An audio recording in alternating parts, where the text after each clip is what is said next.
1, 2, 3. So, proceed tayo ngayon sa left atrium and ventricle.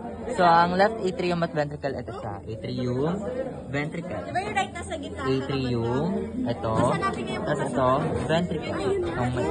Ngayon, doon naman tayo sa right atrium and ventricle. So, yung right atrium, ito siya. Tapos ito naman yung right ventricle. Yan. Span out mo nga. So, yung right atrium at ito yung right ventricle. Ngayon, proceed tayo sa aorta. Ito yung aorta. Ito yung aorta. Ngayon, septum, ito siya. Yung naghahati. Ito, septum yan. Ngayon, punta naman tayo sa tricuspid and mitral valves. Ito yung tricuspid. Ito. Pakita mo. Ayan yung tricuspid valve. At ito yung mitral valve. Mitral valves.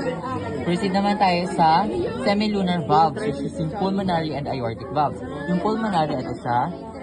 Ito. And ito naman yung aortic valves. Ngayon, yung chordae tendinae, ito siya. Yung parang mga web. Yan.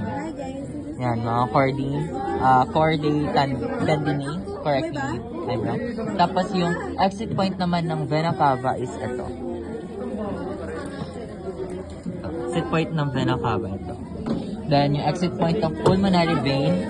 Ay, ito pala. Exit point of vena cava ito, rather. Tapos ito ang exit point of pulmonary vein. Exit point of vena cava. Ito kasi siya. So, ito may exit point of pulmonary vein. Yun lang. Okay guys, so ito yung right ventricle, right atrium, itong maliit na to. Tapos ito namang butas dito, ito yung superior vena cava. Pakita natin. Superior vena cava itong butas dito. Pakita mo pa, Marcus. Ito. Yan. Tapos ito naman yung aorta. Then ito yung pulmonary trunk. Tapos ito yung left atrium. Tapos left ventricle. Yun lang. The end.